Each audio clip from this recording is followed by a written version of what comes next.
আমরা একটা আবেদন করি, যেভাবে বলেছে সদস্য সচিব, এবং সেই আবেদনের প্রেক্ষিতে আমরা 22শে জুন আজকে পর্যন্ত সময় পেয়েছি। এর ভিতরে আমরা সারা বাংলাদেশ থেকে যতটুকু চাহিদা আছে তার চেয়ে তো অনেক বেশি আমরা সদস্য, কর্মী, আমাদের কমিটি, আমাদের অফিস যা যা রিকোয়ারমেন্ট সব করতে সক্ষম হয়েছি।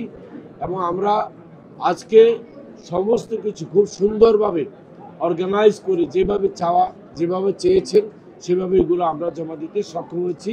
তাই আমরা আপনাদের সবার সহযোগিতা চাচ্ছি, বিশেষ করে গণমাধ্যমের বন্ধু যারা আছেন তাদের সহযোগিতা পেলে আমরা সারা বাংলাদেশেই ইনশাল্লাহ আগামীতে বিভিন্ন জায়গায়, থানায়, ইউনিয়নে, ওয়ার্ড পর্যায়ে আমরা আমাদের কমিটি, অফিস এবং রাজনৈতিক তৎপরতা চালু করতে পারবো ইনশাল্লাহ।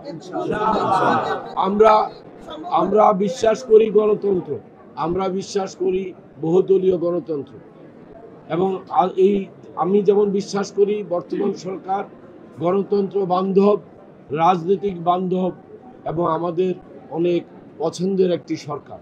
আমরা সেই সরকারের মাধ্যমে আমরা ইসি মহোদয়ের কাছে আবেদন করব আমাদেরকে গণতন্ত্র চর্চা সর্বস্তরে ন্যায়ভিত্তিক, ন্যায্যতার ভিত্তিতে করার জন্য, চর্চা করার জন্য আমাদের দলকে নিবন্ধন দিয়ে আমাদের বাংলাদেশে রাজনীতির একটা সুষ্ঠু ধারা চালু করার জন্য সহযোগিতা করবে।